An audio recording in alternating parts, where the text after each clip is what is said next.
եւ պաշտոնապես հաստատության անունից եւ առանձին լուրջ կայացած հայաստանյան գիտության, մասնավորապես հայագիտության մեջ լուրջ ներդրումներ ունեցած գիտնականներ ներկայացրեցին իրենց կարծիքը,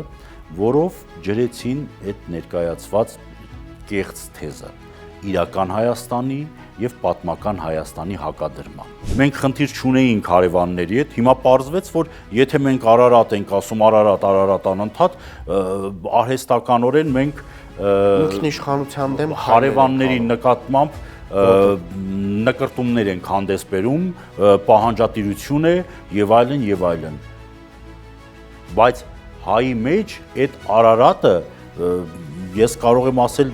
իծն է, նույնիսկ գեներով Հայաստանում չծնված Արարատը առաջի օրվանից աչքի առաջ չունեցած հայը, միևնույն է Արարատը մնում է իր համար որպես հայրենիքի հայության խորհրդանիշ։ Ինչպես կարելի է, ոնց կարելի է, հնարավոր է դրանից հրաժարվել։ Որ մեկին հարցն ես ասես ինձ սպասի։ Դու քեզ կոտորում էիր, վեհապարը էսպես ավազանի անունով էլ չեն էլ խորշում դիմում են։ Հիմա մոռացաք այդ խոսույթը, այդ ձեր պրոբլեմը արհեստացին, բա հիմա ինչի չկա, թե այլ գիծ է հիմա պետք գնել, այդտեղ ոնց որ թե հաջողություն չգրանցեցիք Փարք Տիրոջը, այլ ճանապարհով եք ուզում գնալ, այդ խոտոր ճանապարհներով հասնել։ Դասագրքերի թեման, դասագրքերից նախարարական ծրագրերից բազմաթիվ համազգային, այսպես ձևակերպումներ դուրս թողնվեցին, մասնավորապես վերաբերում է Արցախի թեմային, հիմնախնդրին, Արցախի հիմնախնդրի, օրինակ շատ լավ հիշում եմ նախորդ ծրագրում, մինչև անցած տարի հաստատված ծրագրում, Արցախի հիմնահարցի լուծման հեռանկարները ենթավեռնագիրը ծրագրից հանվել է։ Այն մնացածը չեմ ասում, ազատագրական։ Դա որ դասարանի հանրակրթական 9-րդ դասարանը։ Այո, սա հանվել է կամ Արցախյան ազատագրական պայքարի հերոսները։ Նույնը հայ առաքելական եկեղեցու դեմ ուղղված։ Եթե օրինակ մենք Վիլյամ Շիկամորոսի մասին չենք խոսում, այլ խոսում ենք 21-րդ դարի իրեն ժողովրդավար համարող պետության մասին, ամեն մի աշխատանք պիտի տարանջատված լինի։ Հոգևոր տիրույթի հարցերին պիտի լուծեն, ոչ ոք չի ասում խնդիր չկա, ոնց որ բոլոր տեղերում, բայց այդ շրջանակը կամ եթե ընդհանուր դու հարց ես տեսնում, արդյոք սա էր մոդելը, հանրայնացնել, ի ցույց աշխարհի ընդհանուր չթողնել հայոց քահանայապետին գնալ մասնակցել իր հոգևոր եղբայր են եղել, չէ՞։ Հոգևոր եղբոր հուղարկավորությանը։ Գիտեք, Էջմիածին ամսագիրը Մայրաթոր Սուրբ Էջմիածնի պաշտոնական օրգանն է, կրոնաբարոյագիտական, պատմաբանասիրական ուղղվածությամբ հայագիտական։ Այդ որ աշխարհական դատարանը կամ քաղաքացիական բարձրագույն մարմինն էր նրան նշանակել այդ պաշտոնին, որ հիմա էլ ապօրինի անօրինական եք համարում վեհապարի օրինական որոշումը եւ փորձում եք արդարությունը վերականգնել։ Անտրամաբանական է, չէ՞։ Չեկա ես ձեզ մեղադրեմ ինչ որ հանցանքում մեղքի մեջ եւ այդ նույնը ինձ համար չհամարեմ հանցանք մեղք եւ բացահայտորեն օգտագործեմ դա։ Ինչի ենք մոռանում, որ ինչ չափով որ մենք ենք չափում, նույն չափով էլ մեզ են չափելու։ Նույն կշիռով մենք ենք չափելու։ Եվ ի վերջո հանրահայտ փաստ է, որ սուր բարձրացնողը սրից էլ ընկնում է։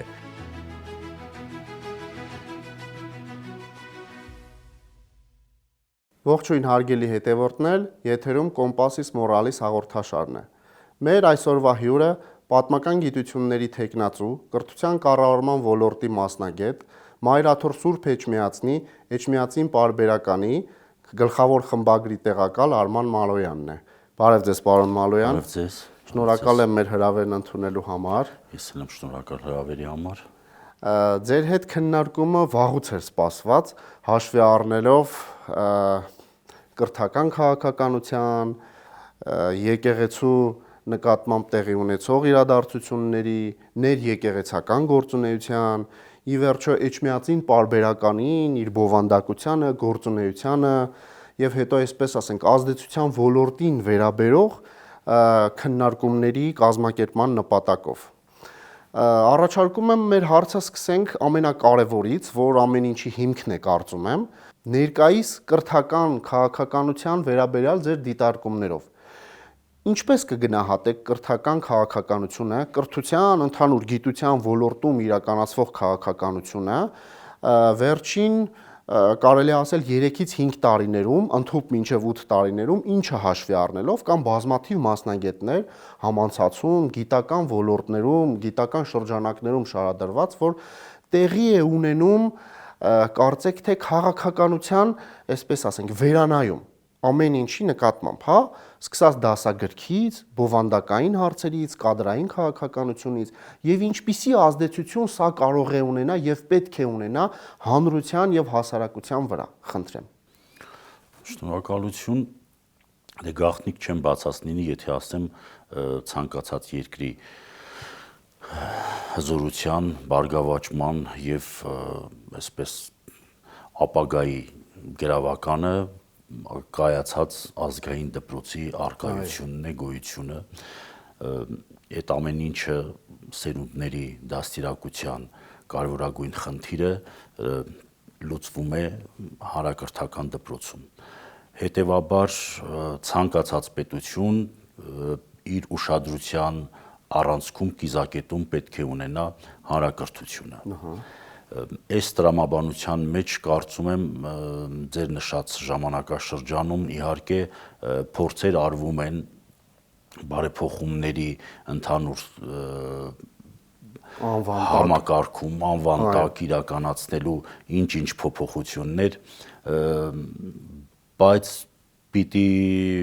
խոստովանեմ, որ օբյեկտիվորեն իրականացված փոփոխությունները այնքան էլ չեն բերում մեղմ ասած իրավիճակի բարեփոխմանը, լավացմանը, որակի բարձրացմանը, այսինքն հասարակությունը իրապես չի զգում կատարված փոփոխությունը հանրակրթության ոլորտում։ Դրան գումարած բազմաթիվ ուրեմն քննադատություններ, բողոքներ, դժգոհություններ, այո, եւ ուսուցիչների ատեստավորման հետ կապված խնդիրները, դասագրքերի հետ կապված խնդիրները, մրցույթները դասագրքերի, նույնիսկ մասնագետներով դպրոցները ապահովելու կարևորագույն խնդիրը, ինչպես գիտենք, մանկավարժական ուղղվածությամբ բուհերը տարեկան մի քանի 100 կամ 1000 ուսանողներ են թողարկում, սակայն հետազոտություն չգիտեմ այս ուղղությամբ արվել է թե չէ, լուրջ հետազոտություն, բայց ակներևաբար ավարտածների շատ քիչ, երևի թե չնչին տոկոսն է, որ նախընտրում է մանկավարժի գործունեությունը, այսինքն ուսուցիչ աշխատել։ Սա եւս խնդիր է, պետությունը պիտի այս հարցի պատասխանը տա, ինչու նորավարտ գիտակ լավ մասնագետը չի նախընտրում դպրոցում աշխատելու։ Իհարկե։ Եվ սա մերժելու կամ բացասելու բան չկա։ Խնդրեմ, պարոն Մալյան, ես էլ կրթության ոլորտի հետ ինչ որ առնչություն ունեմ, եւ երբ որ գերատեսչությունում էի, ձեր ասածը հիմնավորեմ։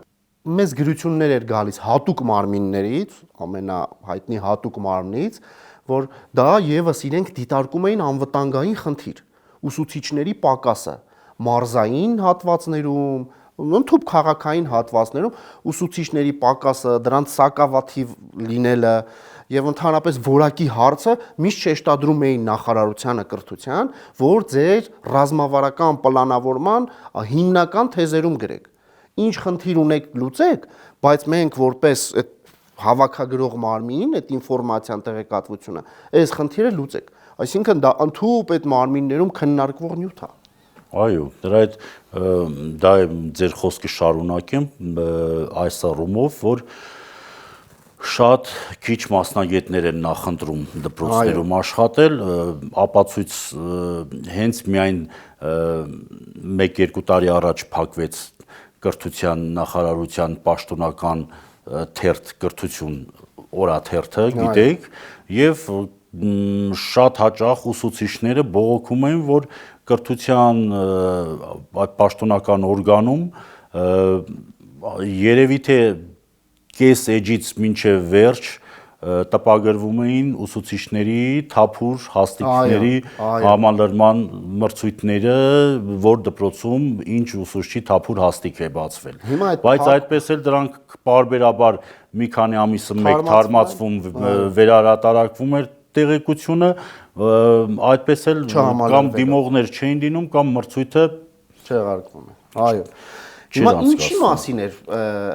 թերթը փակելու կարևորությունը։ Հիմնավորումը ես հիշում եմ, պարոն Մալոյան, եթե չեմ սխալվում։ Ազնվորը ես հիմնավորումը չեմ հանդիպել։ Ես հիշում եմ, կառավարության որոշմամբ հիմնավորման մեջ գրեցին, որ թղթային նյութ ունենալը այլևս արդի չէ, թղթային տարբերակով դպրոցներին ինֆորմացներն այլևս նպատակահարմար չեն գտնում, էլեկտրոնային տարբերակով թող ինֆորմացնեն, տեղեկացված լինեն եւ այդ խնդիրները այդ տարբերակով լինի։ Ես դրա մեջ հիմա դավադրապաշտական բան չտեսնեմ, բայց էլի վերաշարադրման, ինքնության վերաշարադրման մի նշույլ է սա։ Կրթություն շաբաթաթերթը դուք ինձնից լավ կհիշեք, քանի տասնամյա պատմություն ունի։ Այո։ Անկախ ամեն ինչից դա պահելը եւ չնչին գումարներ էր։ Անգամ ոչ թե ընդհանուր կրթության բյուջեի վրա շատ բազմաթիվ մասնագետներ են քննադատել ընդհանուր կրթության ոլորտում այդ մարդկանց որևէ կերպ ռեալիզացնել այդ մարդկանց փորձը, ովքեր տասնամյա տարիների փորձ ունեն։ Այո։ Հիմա ես ուզում եմ հասկանանք ձեր նշած խնդիրները, պարոն Մալոյան, վերապատրաստման, ատեստավորման, դասագրքերի, այս ամենը եւ այս չափի, այս աստիճանի քննադատության ենթարկվելը հասարակական հանրային բոլոր շերտերի կողմից, ծնողներից, այո, ոչ մասնագետ կրթության, որ ընդհանուր մինչև ամենաբարձր գիտական կոչում ունեցող շուրջ 70 տարվա փորձ ակադեմիկոսներից սկսած լուրջ քննադատության են ենթարկվում։ Նախ առաջինը, քննադատությունը որևէ կերպ իրենք չեն ընդունում, որպեսզի վերաշարադրեն։ Դուք էլ եք բազմաթիվ անգամներ, որպես գիտնական քննադատել նրանց, այսպես ասենք, արգասիքի արդյունքը, դասագրքեր եւ բովանդակային արադարձ եք կատարել, որևէ այլ հարց չի քննարկվել։ Կարելի է սա համարել պատահականություն։ Ինչ եք կարծում։ Եթե այո, նման չափի թվականակով շատ պատահական սխալներ, բացթողումներ իրականացնող անձանց կոմպետենտությունը, եւ եթե պատահական չի, ես նորից պնդեմ իմ դիտարկումը, արդյոք սա ինքնության վերաշարադրման առնվազն փորձեր չեն, որոնց հիմնավորումների, արգումենտների, փաստարկների մասին հուսով եմ կխոսենք, ընդհանուր մինչև դասագրքերի անունները փոխելը։ Խնդրեմ։ Այս հարումով երևի թե մի քիչ ձևակերպման, դուք ավելի մեղմ ձևակերպումներով որակեցիք, իհարկե ոչ թե փոփոխության, այլ ես ավելի մռայլ գույներով երևի թե պիտի որակեմ, որ ազգային հոգևոր նկարագրի խեղաթյուրման գործընթաց է սկսված, ընդ որում սկսված տարրական դպրոցից եւ հասցված արդեն հիմնական եւ միջնակարգ կամ ավագ դպրոցի աստիճանին։ Բազմաթիվ են խնդիրները, նորից եմ ասում, մի դիտարկում ուղղակի, որ ոլորտի պատասխանատուները այսպես սովորույթ, պրակտիկա չունեն ստորադաս մասնագետների, բանիմաց, գործիմաց մասնագետների կարծիք լսելու, հաշվի առնելու եւ ընդհանրական եզրակացության հանգելու եւ դա որպես գործողության ուղեցույց հիմքում դնելու։ Այսինքն իրենք ինչպես հարմար են գտնում, հարմար են նկատում, իրենց տրամաբանությամբ դա իբր պիտի արդարացնի իրեն, սակայն տեղի ունենում հակառակը եւ ընդհանուր ամբողջության մեջ վերցրած ոլորտի պատասխանատուներից, պատասխանատու պաշտոնյաների գործունեությունից ցավոք հանրակրթության, բուհական եւ հետբուհական կրթության ոլորտների մասնագետները հիմնականում դժգոհությամբ են արտահայտվում։ Սա չի կարելի պատահականություն համարել։ Մենք խոսեցինք դպրոցներում տեղի ունեցածի մասին, այստեղ չակերտներ չենք բացում հանցագործությունների, շեղումների, զեղծարարությունների, ինչ ասեմ, հակաօրինական գործունեության, հա, ինչ ասեմ, չեմ ուզում մանրախնդրորեն մոտենալ հարցին եւ օրինակներ բերել, համենայն դեպս այն ինչ որ քննադատվում էր նախկինում որպես արատավոր երևույթ դպրոցական համակարգում, հիմա ոչ միայն չի կրճատվել, այլև շարունակում է զարգանալ, ծաղկում ապրել։ Սա կարծում եմ ոլորտի ոչ մի մասնագետ չի կարող մերժել կամ հակափաստարկներ ներկայացնել։ Իհարկե։ Նույնը վերաբերում է նաև մենք խոսեցինք մանկավարժական բուհերը ավարտողների դպրոց չգնալու, նույնը տեղի ունենում բուհերում, բազմաթիվ լավագույն ուսանողներ չեն ցանկանում, իրենց ապագան չեն տեսնում պրոֆեսորադասախոսական կազմը համալրելու եւ դասախոսական գործունեությամբ զբաղվելու հեռանկարի մեջ։ Այսինքն լավագույն դեպքում այդ հեռանկարը, այդ կարիերան իրենք ապահովում են Հայաստանից դուրս, օտարերկրյա բուհերում։ Այ այդտեղ պարոն Մալոյան, շան գլուխը որտեղ է թաղված։ Ինչի մանկավարժական համալսարանը, որը եթե չեմ սխալվում, միակ թե Վանաձորում էլ ունենք, մանկավարժ պատրաստող բարձրագույն ուսումնական հաստատությունն է, չի ցանկանում վերադառնալ հանրակրթական դպրոց։ Ինչն է պատճառը։ Ֆինանսական մասա, թե դրանով ինքը չի տեսնում հետագայում իր կարիերայի ապահովում, առաջ խաղացման պակասա, թե տեսնում է ինչ է կատարվում, սկսած տարական չասեմ, ինչի տարական, հասարակ պատմության դասագրքի անվանափոխությունից եւ դրանց հիմնավորումներից իբրև թե ընդհանուր մինչեւ, չգիտեմ, մեր մեծագույն պատմություն կերտողների Նժդեհի վերաբերյալ կարծիքներից ինչա կատարվում մարդկանց նկատմամբ ապաթիան կարա սրա առիթ հանդիսանա, չէ, դա համատարած խնդիր է ձեր նշածը, միայն 2025-26 ուսումնական տարում չի, դա երկար պրոցես է։ Տեսեք, այստեղ իհարկե առաջին եւ հիմնական գործոնը աշխատավարձի ցածր լինելու փաստն է։ Իրոք մանկավարժների աշխատավարձը բավականին ցածր է, ուրիշ մասնագետների հետ չեմ ցանկանում համեմատել, բայց սպառողական զամբյուղի նվազագույնը ապահովելու եւ կենսամակարդակի, հա, այս համեմատության մեջ ինքը լավագույնս այդ աշխատավարձով կարողանում է սպասարկման, հա, այդ իր կոմունալ ծախսերը վճարել եւ ընդամենը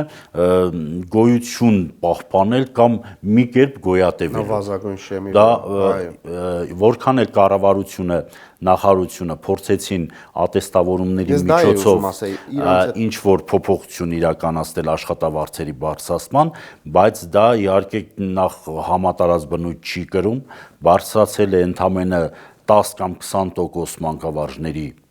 ընդամենը աշխատավարձը, իսկ մնացածներին մնացել է, այստեղ էլի նույն համակարգային խնդիրները, ճանաչում են բազմաթիվ գերազանց լավ մանկավարժ ուսուցիչների, ովքեր այդպես էլ չդիմեցին կամավոր ատեստավորման կամ տարակարգը բարձրացնելու միջոցով աշխատավարձերը բարձրանալու։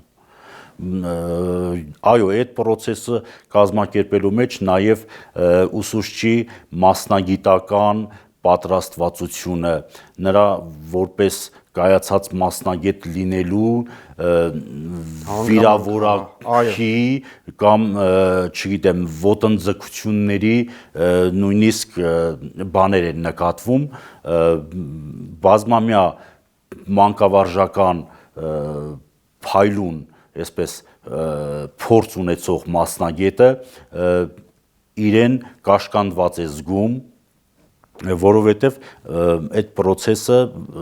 ատեստավորման գործընթացը իրականացվում է համենայն դեպս ոչ այնքան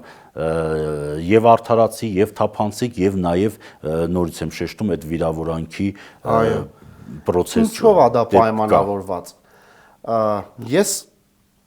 կրթական ոլորտի հետ վաղուց կապ չունեմ ինչի համար շատ ուրախ եմ բայց ամենայն անկեղծությամբ մինչև օրս ծանոթ շրջանակներից բողոքները, դժգոհությունները այդ ատեստավորման process-ին ես դες առանցին կներկայացնեմ ինչ մակարդակի են հասել այնպես որ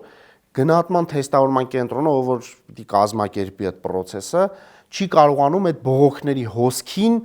անդրադառնալ կամ հակադարձել ընդհուպ այո միգուցե շատ դեպքերում դրանք չափելի չեն բայց ուսուցչին երկար տարիների փորձ ունեցող մանկավարժին ինչ որ sense վարժանքի մեթոդներով գնահատելը ուսանողի պես մոտենալը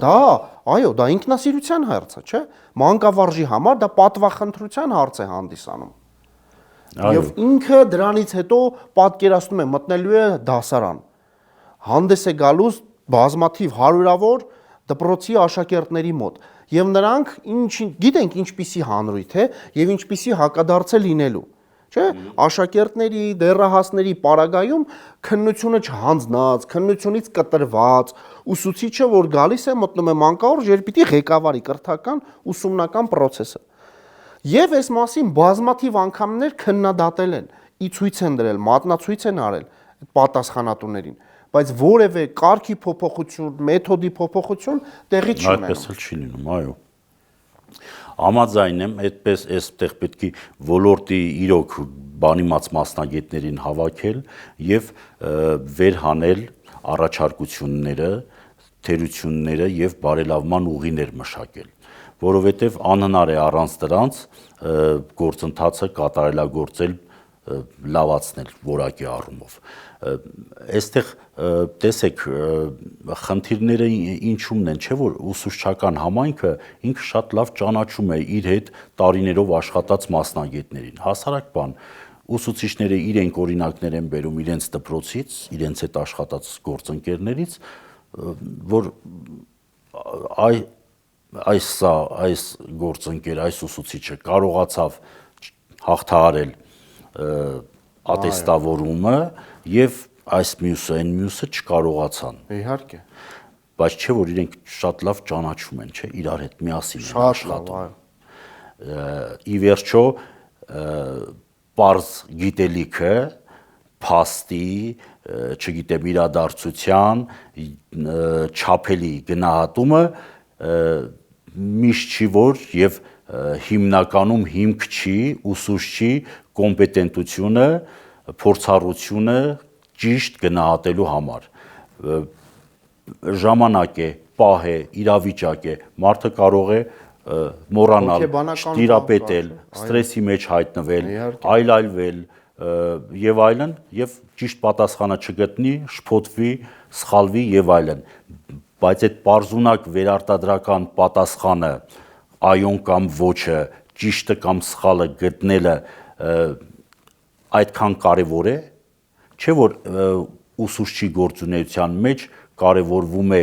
եւ նրա մասնագիտական պատրաստվածությունը եւ մանկավարժա հոգեբանական չէ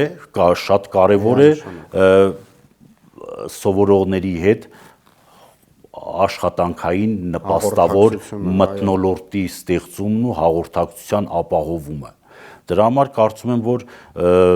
մշտադիտարկում անպայման պետք է իրականացվի ատեստավորման ենթարկված ուսուցիչների մոտ եւ դասալսումների արդյունքներով ու սովորողների, ծնողների, գործընկերների, համայնքի բնակչության եւ այլն, այդ գնահատականների ամբողջությամբ իրականացվի ուսուցչի գնահատումը եւ ոչ թե ուսանողի պես, դիմորդի պես թեստը որպես գնահատման միջոց ներկայացվի եւ ասենք 100-ից 96-ը ճիշտ պատասխանած մասնագետը ատեստավորվի, դրանից պակաս պատասխանած մասնագետ մինչև, չգիտեմ, 60% կամ 65 եւ այլն համարվի շեմը հաղթահարած, սա 10%-ով բարձրանա, նա 20%-ով, սա 50%-ով եւ այլն։ Ուսուցչի աշխատավարձը որպես ոչ ատեստավորված եւ տարակարգ չունեցող պետք է բարձր վճարվող աշխատանք դարձվի, որպեսզի նորավարտ ուսանողը կարողանա ցանկություն ունենա մտնելու դպրոց եւ այդ աշխատավարձով ինքը կարողանա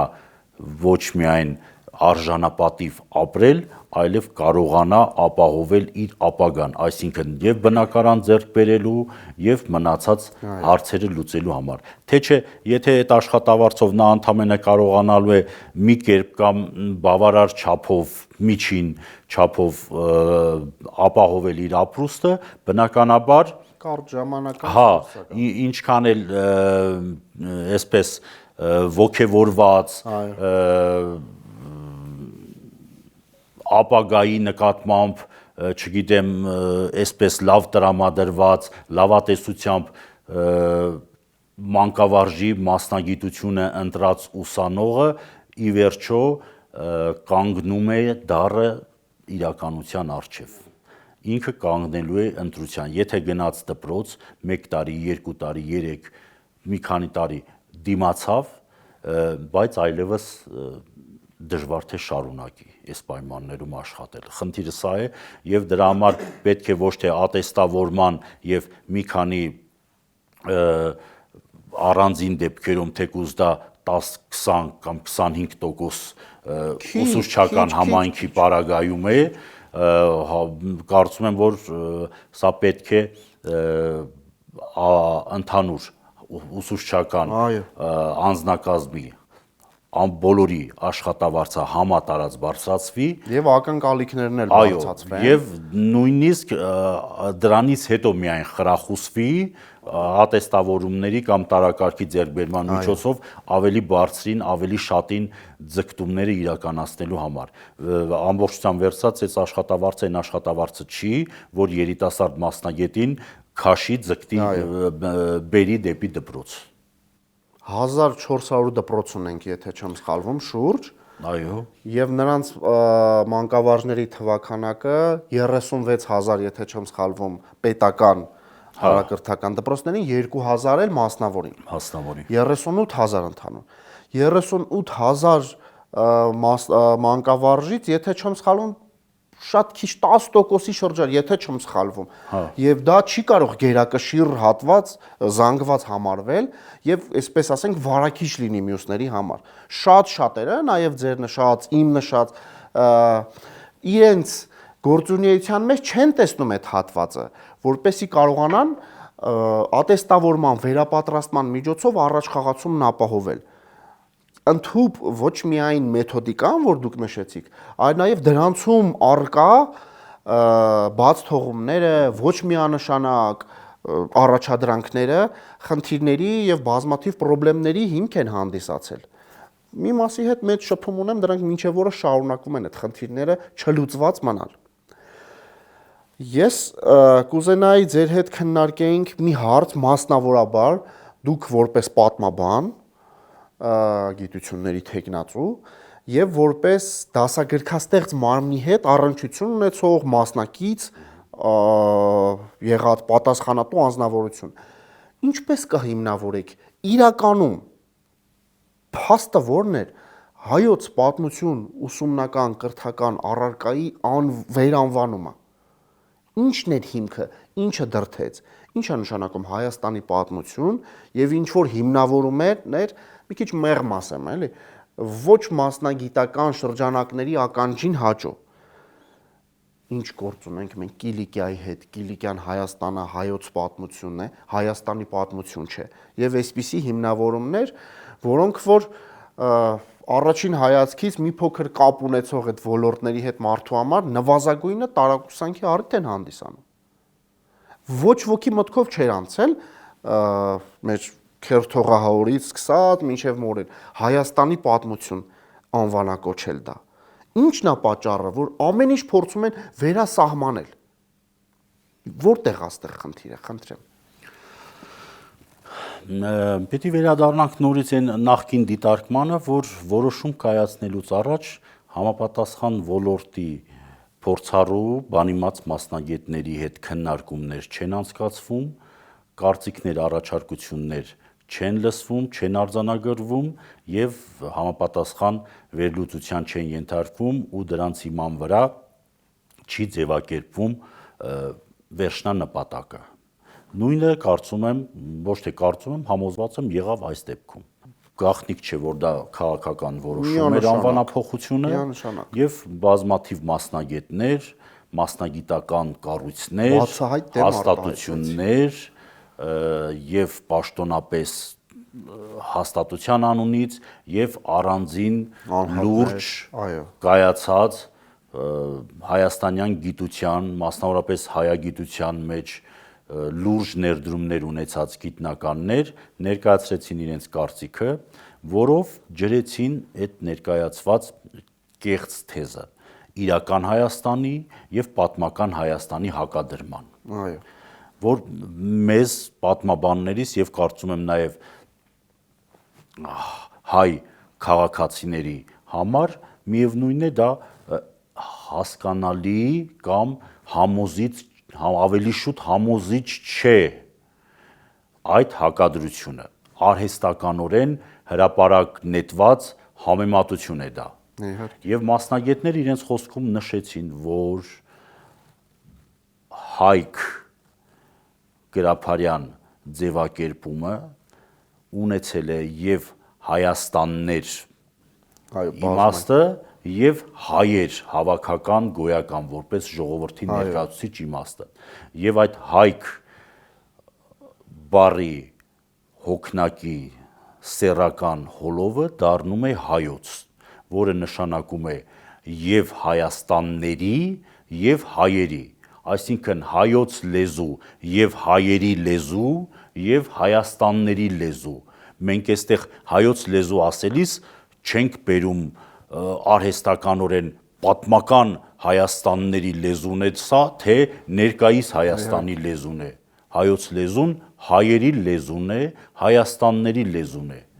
Դա ի վերջո իրեն հայ համարող ցանկացած քաղաքացու մայրենի լեզուն է։ Հիմա այս հակադրության ֆոնին, երբ դուք առարկան անվանափոխում եւ դարձնում ենք Հայաստանի պատմություն, եթե նույնիսկ այդ Հայաստան ասելը ինձ նման մասնագետների համար ենթադրվում է այո մեր պատմական հայրենիքը հայկական լեռնաշխարհը, նույնիսկ այս դեպքում Հայաստանի պատմություն ասելիս մենք մեզանից օտարում ենք հայ գաղթավայրերի պատմությունը եւ ներկայիս, այսինքն ցեղասպանությունից հետո առաջացած սփյուռքահայության պատմությունը, որովհետեւ դրանք այսպես թե այնպես պատմական Հայաստանի մեջ չեն տեղավորվում։ Հիմա նույնիսկ եթե Հայաստան ասելով պատմական Հայաստան ենք հասկանում, ոչ թե պարտադրված ներկայիս եզրույթները, ինչքան էր 2843 է, այո, որից 200-ը դա այդ դեպքում абսուրդ է դառնում, մեզանից դուրս է մնում այս մեր ժառանգ իսկ գաղթավայրերը եւ սփյուռքահայությունը իր ներդրումը եւ հայ մշակույթի եւ դրանով նաեւ համաշխարհային մշակույթի պատմության գանձարանում ակներևաբար ունի եւ այս դեպքում մենք ստիպված ենք լինելու դա չընդգրկենք մեր դասագրքերում, որտեղ հիմնավորված չի։ Եթե դասագիրքը առարկան կոչվում է Հայաստանի պատմություն, սփյուռքահայ ոչ մի համայնքի կամ ժամանակին գոյություն ունեցած այժմ չեղած գաղթավայրի պատմությունը չի ներառի։ Մենք չենք կարող ներառել մեր դասագրքերում։ հա, դա լավագույն դեպքում կարող է ներառվել հայկական մշակույթի համատեքստում ներկայացվելու համար։ Այդպես էլ անհասկանալի աբսուրդային է մնում այդ հակադրությունը։ Ինչու պիտի հակադրվի, դա չգիտեմ, տասնամյակներով, հա, նույնիսկ Խորհրդային Միությունում, հա, սովետական Հայաստանի զինանշանի վրա պատկերված էր Արարատ լեռը։ Իհարկե։ Հա, Անկամ Խորհրդային Միությունը, ինչի կամ հետ անկախական շրջանում, հա, էլի կար չէ Արարատ լեռը Նոյան տապանով։ Մենք խնդիր չունեինք հարևանների հետ, հիմա պարզվեց, որ եթե մենք Արարատ ենք ասում, Արարատ անընդհատ, արհեստականորեն մենք ինքնիշխանության դեմ հարևանների նկատմամբ նկրտումներ ենք հանդես բերում, պահանջատիրություն է եւ այլն։ Բայց հայի մեջ այդ Արարատը ես կարող եմ ասել իծն է, նույնիսկ գեներով Հայաստանում չծնված Արարատը առաջի օրվանից աչքի առաջ չունեցած հայը, միևնույն է Արարատը մնում է իր համար որպես հայրենիքի հայության խորհրդանիշ։ Ինչպես կարելի է, ոնց կարելի է, հնարավոր է դրանից հրաժարվել։ Դե ես սա եմ ուզում ասեմ, պարոն Մալոյան, արդյոք սա ընդամենը այս կրթության ոլորտի կամ որևէ այլ ոլորտի պատասխանատուների պատասխանատուների ներկայացված առաջարկները հաշվի չառնելա։ Եթե մենք դիտարկում ենք այն բոլոր հանգամանքները, որոնք դուք նշեցիք, ընդհուպ ցեղասպանության վերաբերյալ ինչ-որ տարօրինակ մարդու լեզուն էլ չի պատտվում նշել այդ դիտարկումները։ Հələ պիտի տեսնենք 1.5 միլիոն էին այդ զոհերի թվականակը։ Եթե այդպես է, նրանց անազգանունները պետք է լինի, որ մենք իդենտիֆիկացնենք, հասկանանք 1.5 միլիոն, թե 1.5 միլիոն չի։ Դուք տեսեք քննարկման հրապարակ ինչպիսի թեզեր են նետվում։ Արդյոք սա դուրս չէ մասնագիտական ոլորտի քննարկման մակարդակից սա, այս նյութի կարևորությունը։ Քանի որ ինչպես դուք նշեցիք, սկսած Պատմության ինստիտուտից ընդհուպ մինչև բազմաթիվ հայագիտական կենտրոններ, միավորներ, գիտական քննադատել, խիստ թիրախավորել են այս խոսույթը, որ չի կարելի։ Սա հակապետական, հակաօրինական մոտեցում է։ Եվ հակազգային Այո, ապազգային մոտեցում է։ Սկսած այն ամեն ինչից, ինչը որ նետվել է վերջին տարիներին, սա առավել եւս սրվեց։ Եվ այս շրջանակում 2-3 հարց մի ամբողջությամբ ձեզ ներկայացնեմ։ Պիտի գնահատական մենք կարողանանք տալ։ Սա արդյոք արտաքին մեզ հայտնի արդեն եղբայր իբրև թե դարձած ուժերի կողմից պարտադրանքի միջոց չի։ Երկրորդը նման հարցերին առնչվելիս, նման հարցերը դաշտ բերելուց, ինչպիսի ակնկալիք ունեն, որ ժողովուրդը հասարակությունը դա ընդունելու է հալած յուղի տեղ, թե հակառակ էֆեկտն է լինելու։ Ինքը բումերանգի էֆեկտով հետ է գալու եւ վնասի։ Այդ խոսույթի մասին է խոսքը։ Այդ խոսույթը չի կարող մեծ տարածում գտնել։ Եվ այդ խոսույթը պիտի քննադատվի, այնպես որ մինչև զրոյական մակարդակի դա վերանա։ Բայց մյուս կողմից էլ այդ նոր բարձունքներ են գրավում նման քննարկումները, ինչի միանշանակ ուղղակի աներկբա փաստարկն է հայ առաքելական Սուրբ եկեղեցու նկատմամբ տեղի ունեցող վերջին շրջանի, չպիտի ես չեմ խուսափի այդ բառից, հարձակումները եկեղեցու նկատմամբ, հակաեկեղեցական արշավը, որովհետև դա ինձ համար եւ կարծում եմ շատ բազմաթիվ այլ անձանց համար դա պետության ողնաշարը, առանցքը իր հունից դուրս գցելու եւ պարզ չի որտեղ տանելու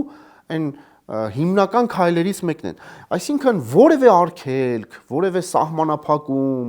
որևէ մեր նախորդ հյուրերի հետ էլ են քննարկում, վախ չկա մարդկանց մեջ,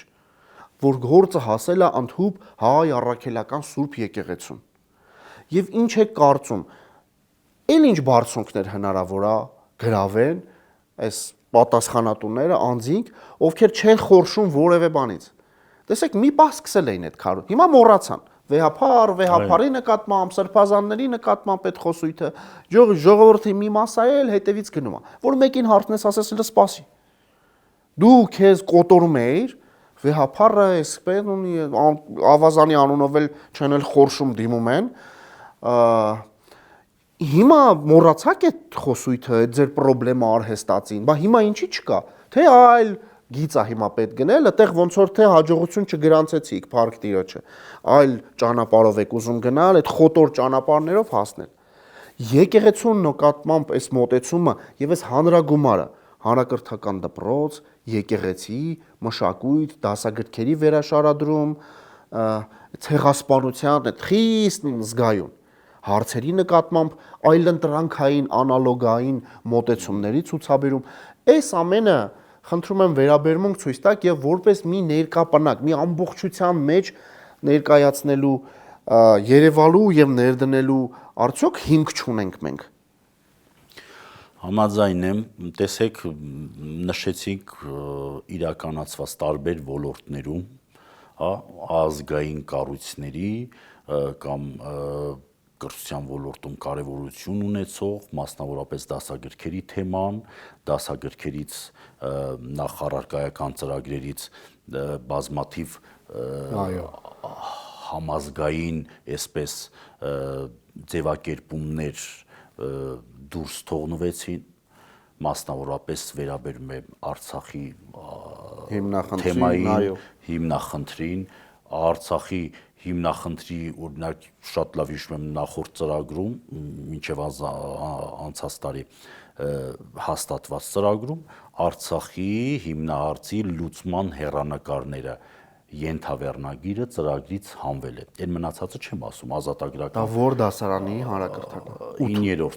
9-րդ դասարանը։ Այո, սա հանվել է կամ Արցախյան ազատագրական պայքարի հերոսները։ Նույնը հայ առաքելական եկեղեցու դեմ ուղղված դասագրքերի ներկայացված, որքան էլ հեղինակը փորձեց բացատրել, թե Ադրբեջան անունը չգիտեմ, հայտնվել է քարտեզ որպես ժամանակակից պետություն, գոյություն ունեցած այդ տարածաշրջանի վրա ներկայացված են, նշված են ժամանակակից պետությունները եւ աշակերտը պետք է այսպես այնպես անհամոզիչ են եւ այդ բանի այն puzzle-ի պես, հա, այս ամեն մի ոլորտի ազգային ուղղվածության կառույցի արժեքի դեմ ուղղված այս քաղաքականության տարրերը, երբ որ մենք հավաքում ենք, ամբողջանում է ապազգային, հա, ազգային հոգևոր կերտվածքի դեմ ուղղված համակարգային քաղաքականությունը։ Նույնը հայ առաքելական Սուրբ եկեղեցին, թե նույնիսկ այստեղ բան փորձեցին մեղադրել, թե պաշտոնական անվանման մեջ չկա ուղղափառ բառը, մենք շահարկեցին այդ ուղղափառ բառի արկայությունը ձևակերպումներից մեկի մեջ եւ այլն եւ այլն։ Բայց ինչ կար այստեղ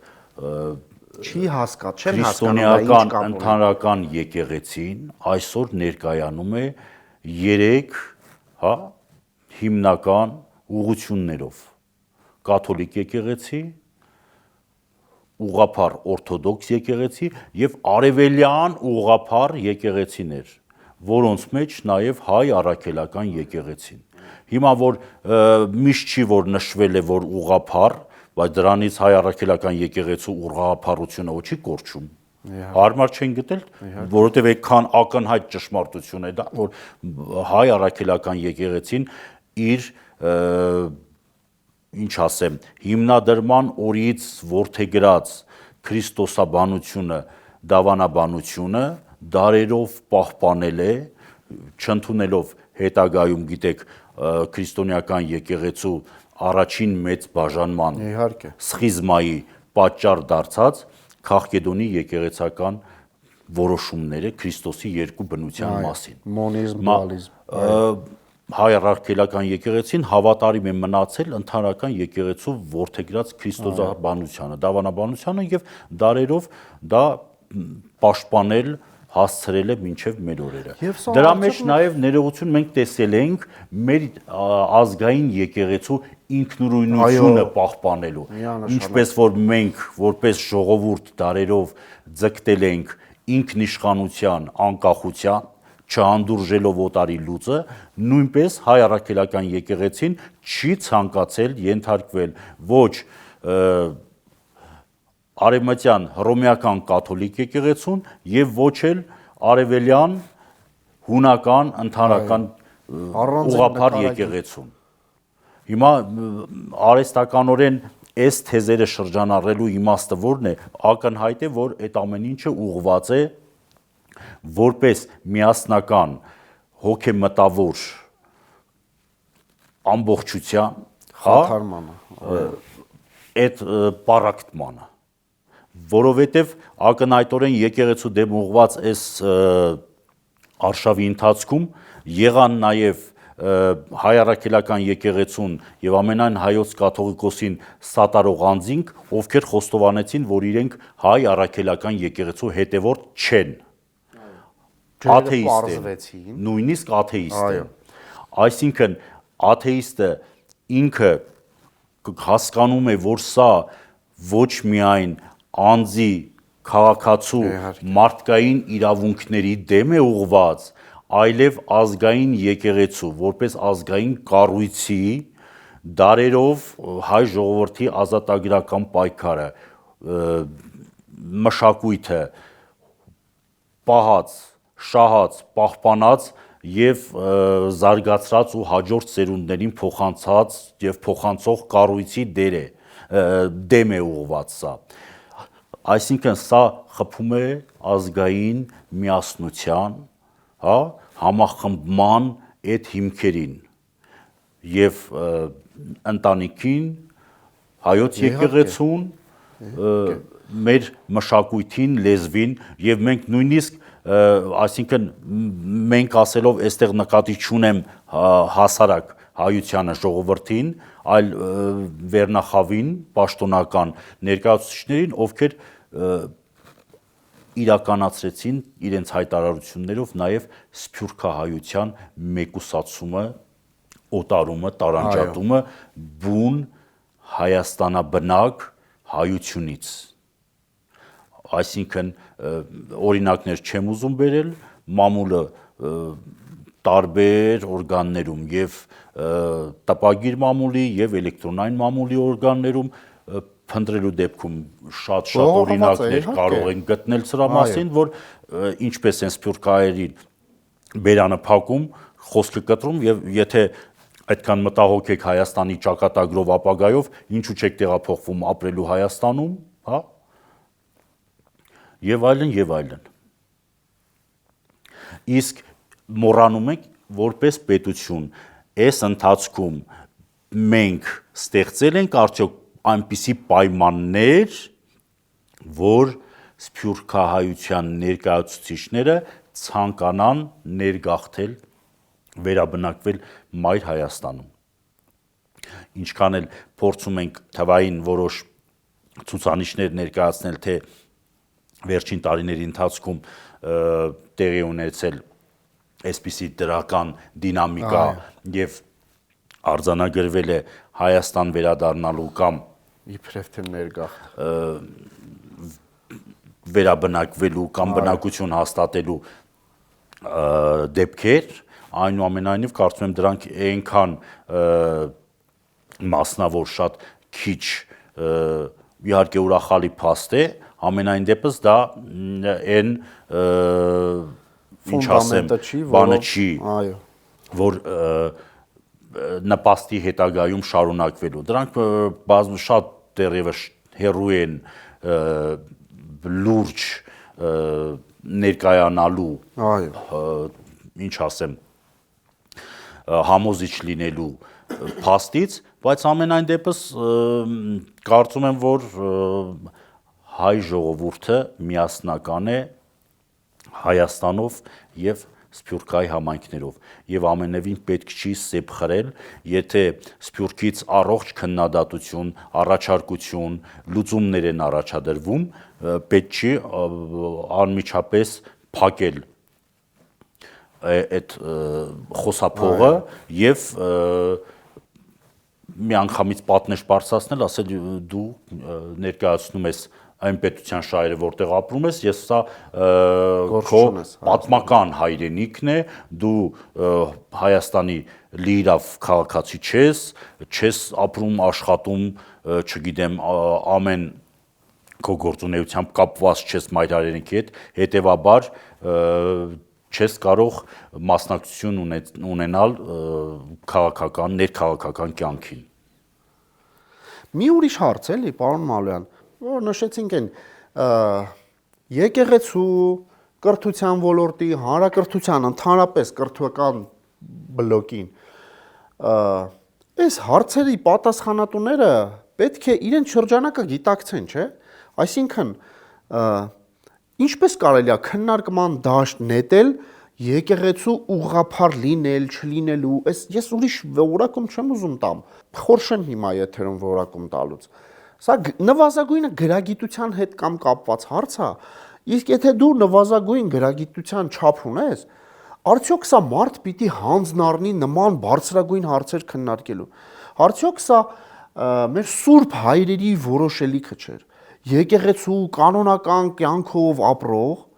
եւ բարձրագույն հոգեվորականների տիրույթում, նույն գերագույն հոգեվոր խորհրդի, մյուս խորհուրդների շրջանակում քննարկվող հարցերի տիրույթ չի։ Նման հարցը նետվում է, ես բան չունեմ ասելու, բոլորը մեր քաղաքացիներն են, տիրույթ, ինչ ակնկալիքով, որպեսզի մարդկանց միջև նորից տարանջատում լինի, հակասություն լինի, տարաձայնություն լինի, անհամաձայնություն լինի, այսինքն որևէ խաղաղ, ներդաշնակ, միահամուռ, ամբողջական հոգեվիճակ, կարգավիճակ չպիտի լինի։ Միշտ որևէ պիտի լինի մի հարց, որը պիտի մարդկանց բաժանի, առանձնացնի, տարանջատի, բաղդատի,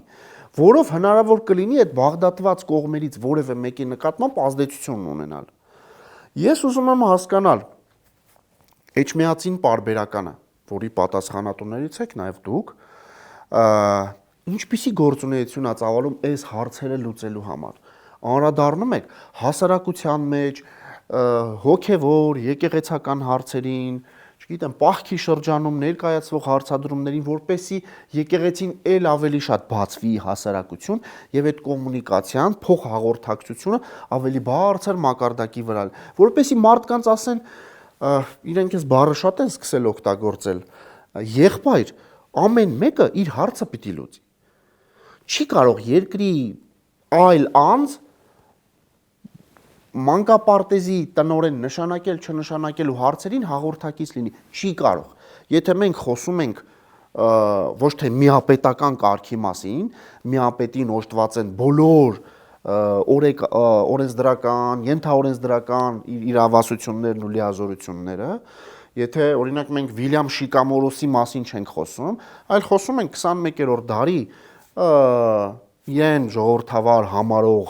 պետության մասին, ամեն մի աշխատանք պիտի տարանջատված լինի։ Հոգևոր տիրույթի հարցերին պիտի լուծեն, ոչ ոք չի ասում խնդիր չկա, ոնց որ բոլոր տեղերում, բայց այդ շրջանակը կամ եթե ընդհուպ դու հարց ես տեսնում, արդյոք սա էր մոդելը, հանրայնացնել, ի ցույց աշխարհի, ընդհուպ չթողնել հայոց քահանայապետին գնալ մասնակցել իր հոգևոր եղբայր են եղել, չէ՞, հոգևոր եղբոր հուղարկավորությանը։ Սա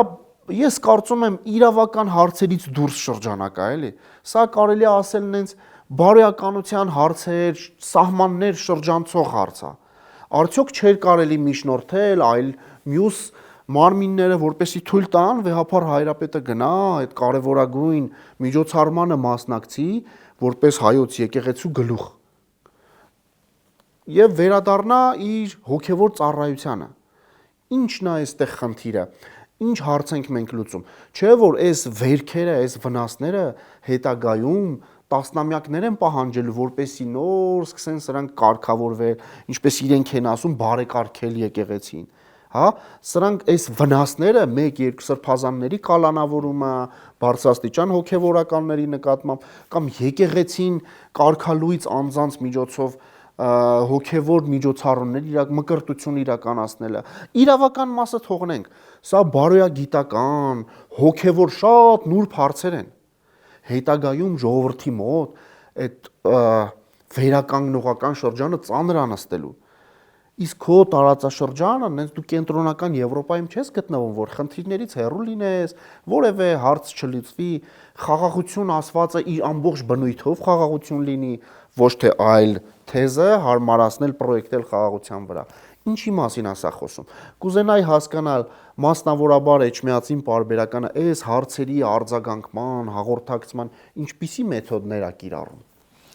Շատ լավ, փորձեմ հերթականությամբ երևի թե անդրադառնալ բարձրացած հարցերին։ Գիտեք, Էջմիածին ամսագիրը Մայրաթոր Սուրբ Էջմիածնի պաշտոնական օրգանն է, կրոնաբարոյագիտական, պատմաբանասիրական ուղղվածությամբ հայագիտական հանդես է եւ արդեն մի քանի տասնամյակ փորձառություն, հրատարակման փորձառություն ունեցող ամսագիրը շարունակում է նույն ոգով իր գործունեությունը, ամսագրում հրապարակվում են եւ պատմաբանասիրական ուղղվածությամբ, եւ զուտ կրոնագիտական ուղղվածությամբ, եւ քարոզչական բնույթի նյութեր, հայ առաքելական եկեղեցու, հայոց պատմության, հայ մշակույթի, հայոց լեզվի, գրականության, մի խոսքով հայագիտական տարբեր ոլորտներին։ Այստեղ ներողություն եմ խնդրում, կներեք պարոն Մալոյան, սա մեզ կլուսաբանեք, սա Արարատ թերթի ժառանգորդ կարող է համարվել, նույն պարբերականի մասին ենք խոսում, թե սա արդեն այլ թերթի մասին է խոսքը գնում։ Շնորհակալություն, տեսեք, Արարատ ամսագիրը հիմնադրման պահից ինքը եւս եղավ փորձեց դառնալ եւ դարձավ արևելահայ իրականության մեջ պատմաբանասիրական եւ կրոնագիտական ուղղվածությամբ եւ միաժամանակ ու առաջին հերթին Մայրաթոր Սուրբ Էջմիածնի պաշտոնական օրգանը լինելու պատիվը 1860-ական թվականներից եւ այս առումով Էջմիածին ամսագիրը այո համարվում է Արարատ ամսագրի հոգևոր ժառանգորդը, որովհետեւ այնտեղ ժամանակային առումով մի քանի տասնամյակ խզում ունեցանք խորհրդային իշխանության հաստատում, խորհրդային կարգեր, գիտեք, Ստալինյան անձի պաշտամունքի ժամանակաշրջան, կրոնամերժության, հա, այն ինչի տարերը նաև մեր օրերում ենք տեսնում, ազատ եկեղեցականների, այսպես կարմիր անաստվածների, իրենց համապատասխան թերթերի եւ հոդվածների հրապարակումներով, փաստորեն սա մեր օրերում մի տեսակ պետության հովանավորությամբ կերկին գլուխ է բարձրացրել, բայց չեմ ուզում շեղվել այդ ուղղությամբ, ուղղակի այո, Էջմիածին ամսագիրը շարունակում է Արարատ ամսագրի լավագույն ավանդույթները եւ հոգեվոր ժառանգության ու ժառանգորդության կապը իհարկե կա։ Հաջորդաբար ուրեմն կուզեի անդրադառնալ նաեւ ամսագրի հրապարակումներին, այո, նաեւ քարոզչական բնույթի հոդվածներ նյութեր են հրապարակվում, այս առումով Էջմիածին ամսագիրը բաց է եւ ցանկացած հոդվածագիր կարող է։ Սփյուռքում եւս տարածում ունի, պարոն Մալյան։ Այո, Մայրաթորի թեմերը ենթակայության անպայման ստանում են եւ Էջմիածին ամսագիրը եւ Քրիստոնյա Հայաստան տարբեր երկշաբաթա թերթը։ Քրիստոնյա Հայաստան թերթը ամիսը 2 անգամ է հրատարակվում, ելի Մայրաթոր Սուրբ Էջմիածնի հովանավորությամբ։ Այո, պաշտոնաթերթ է։ Այսպես հաջորդ հարցը կարծեք թե հաջորդ հարցը վերաբերում էր եկեղեցու գործունեության վերաբերյալ ի հասարակություն բացվելու հնարավորությունները փաստորեն ունեք թերթի միջոցով առավել։ Այո, այդ կապը անվճար թերթը բաժանվում է հայոց առաքելական եկեղեցու թեմերին եւ գրեթե բոլոր եկեղեցիներում ստանում են, ընթերցողները կարող են կարդալ, ծանոթանալ, թղթակցել։ Կուզեի անդրադառնալ նաեւ շատ կարեւոր հարցի, որ տեսեք ժամանակին եկեղեցի պետություն համագործակցության արդյունքում ստեղծվեցին հայոց եկեղեցու պատմություն առարկայի դասագրքերը եւ մի քանի տարի գործածության մեջ էին եւ պետք է ասեմ, որ մասնագետների եւ ուսուցիչների եւ ծնողների այդ շփումներից իրենք դրական են գնահատել առարկայի դասավանդումը, վերաբերմունքի փոփոխությունը դպրոցականների շրջանում շատ կարևոր էր, ցավոք մի քանի տարի առաջ սկսվեց առարկայի բարբերաբար հանրակրթությունից դուրս թողնելու գործընթացը եւ նոր չափորոշիչներում ու առարկայական ծրագրերում ընդամենը այսպես խորհրդանշական մի քանի թեմաներ փորձեցին պահել, բայց որպես առարկա չկա։ Բայց դա այո, որպես առանձին առարկա ինքը այլևս չափորոշչային առարկա չէ եւ դասագրքին բնականաբար չկան։ Ինչ վերաբերում է պետության եւ եկեղեցու հարաբերություններին, այստեղ պիտի խոստովանեմ, որ առաջին հերթին հակաեկեղեցական եւ կաթողիկոսի դեմ ուղված այս արշավը փորձում էին ներկայացնել կամ սքողել բարենորոգումների, բարեփոխումների, ինչ որ մղումներով, հա, բայց առաջին հերթին, եթե նպատակը դա լիներ, պետք է հայ առաքելական եկեղեցին գլխավորող ամենայն հայոց կաթողիկոսի հետ պաշտոնական բարձր մակարդակով հանդիպումներ կազմակերպեին եւ այդ հարցերը քննարկվեին նախ այդ տիրույթում պետություն եւ եկեղեցի պատասխանատուների դռների ետևում երևելի այսպես հանձնաժողովներում եւ աշխարհականներից ձևավորված նախարարություններ եւ այլն պետության գլուխ եւ եկեղեցու գլուխ եւ բարձրաստիճան հոգեվորականություններ։ Բայց դա չեղավ։ Ակնհայտ է, որ դա չի բխում ներազգային կարիքներից, պահանջներից եւ դա դրսից պարտադրված թելադրանք է կամ քաղաքականություն, որովհետև երբ որ պաշտոնական падգամավորների, նախարարների, բարձրաստիճան ներկայացուցիչների բերանով անընդհատ շեշտվում էր, որ եկեղեցին խառնվում է քաղաքականությանը, պետության կառավարմանը եւ այլն, եթե դուք որ եկեղեցին սահմանադրությամբ անջատ է, աշխարհիկ պետություն է Հայաստանի Հանրապետությունը եւ մեղադրում եք եկեղեցուն իբրև թե ձեր ապազգային քաղաքականությունը քննադատելու եւ միջամտելու մեջ, ապա այդ նույն մեղքով ինչու ոնց եք դուք պատկերացնում ձեր միջամտությունը ներեկեղեցական քաղաքականությանը։ Այսինքն ինչ է նշանակում կարգալույց եղած հոգևորականին վերականգնել աշխարհական դատարանի միջոցով։ Եթե դուք եկեղեցուն մեղադրում եք պետության գործերին խառնվելու, միջամտելու մեջ, այդ նույնը ձեզ վերապահում եք եկեղեցում քահանաներ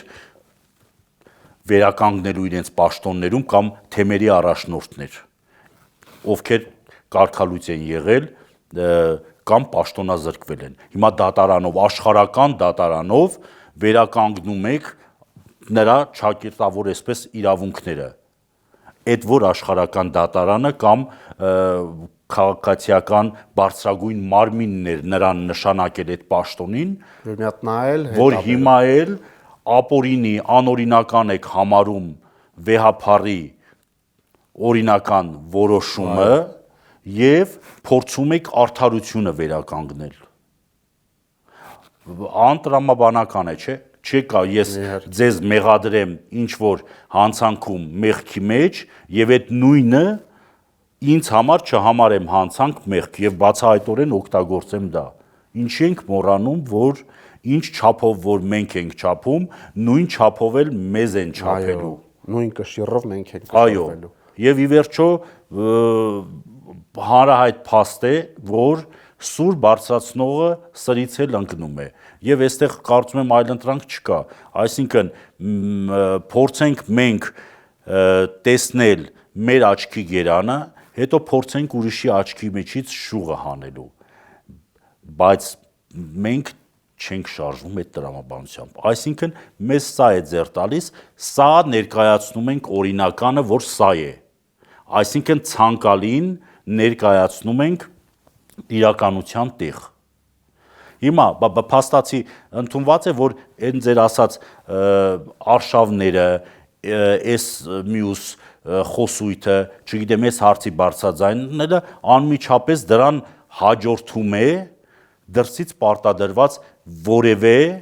մեր հարևանների կողմից պարտադրված որոշման կյանքի կոչելը։ Հիմա այս հակաեկեղեցական պայքարը ակնհայտ է, չէ՞, որ հիմա սառել է եւ չունի, այսպես ասած, իրեն նախկին թափը եւ աջակցությունը, հա, բայց ինչ է սպասվում, հաջորդաբար հիմա մենք կունենանք նոր սահմանադրության տարբերակ։ Այո, այսինքն սա հոգեբանորեն երևի հոգեբանները ավելի լավ պատասխանեն, այսպես մի բում պայթյուն ենք անում, հա, հասարակության ուշադրությունը շեղում ենք այդ ուղղությամբ եւ հետո բերում ենք մեր ցանկալի որոշումը եւ արդեն այդ բանից զգացմունքային բումից, պայթյունից պարպված մարած ժողովրդին, այսինքն այլ բան չի ունենում նոր ոգով, այո, դիմադրություն, դիմադրողականություն ցուցաբերելու եւ այս նոր երևույթի դեմ պայքար կազմակերպելու համար։ Եվ ես այդ օրինաչափությունը նկատել եմ, ինչ եղավ, այս շարունակությունը հետևը ամեն դրսից պարտադրված, այսինքն վեհապարը խոսեց Արցախահայության վերադարձի, Արցախահայության իրավունքների վերականգնման եւ այլնի մասին եւ սկսվեց հակաեկեղեցական արշավը։ Իսկ հիմա ինչ է անում, մոռացեք, ապացուցում են երեք պատգամավորներից մեկն էր խոսում, եւ ինչ ասում, որ ինչ որ բանի ընդդիմության ներկայացուցիչներից մեկը ժամանակին ասել է, որ եթե չլինի Արցախը, չի լինի Հայաստանը։ Հիմա չկա Արցախը, փաստորեն, բայց կա Հայաստանը։ Ուրեմն ինքը չի պատկերացնում իրավիճակը։ Հա? Սա եւ սա փորձում են մեզ ներկայացնել, որ ցանկալին սա, այսինքն դուք մոռացեք մարդկային իրավունքներից ամբողջ աշխարհը բարձրաձայնում, գոռգոռում է ցեղասպանությունից եւ այլն, բայց դա տեսնում ենք, որ տեղի ունենում ընտրողաբար, այսինքն այդ ոչ բոլոր նույնատիպ երևույթներին համարժեք արձագանքներ են տեղի ունենում։ Հիմա Արցախահայության իրավունքների հետ կապված միջազգային որևէ լուրջ կառույցի կամ Հայաստանի Հանրապետության առաջին դեմքի, երկրորդ դեմքի, երրորդ դեմքի մակարդակով որևէ ազգային, ազգանպաստ, հայանպաստ հայտարարություն, չգիտեմ, ակնարկ արվել է, դուք կարող եք բերել այդ օրինակը։ Փոխարենը դրան հաջորդում է հերթական ապազգային որոշումը, ապազգային այսպես խայծը, որ բաց են թողնում հասարակության մեջ, շեղելու հասարակության ուշադրությունը եւ անցկացնելու իրենց ծրագրված որևէ որոշումը։ Շատ լավ, շատ շնորհակալ եմ, պարոն Մալոյան։ Անկեղծ, անչափ շատ հետաքրքիր էր, համ մասնագիտական եզրույթներից ելնելով, համ մեր արդիական հարցերին մեր առնչությունը, քննարկումը, շատ շնորհակալ եմ, որ ժամանակ հատկացրեցիք։ Շնորհակալություն, հաջողություն ձեզ։ Հարգելի հետևորդներ, եթերում Կոմպասիս Մորալիս հաղորդաշարներ։ Մեր հյուրը պատմական գիտությունների թեկնածու, կրթության կառավարման ոլորտի մասնագետ եւ Էջմիածին ամսագրի խմբագրի տեղակալ Արման Մալոյանն էր։ Շատ շնորհակալ եմ։ Ստեսություն։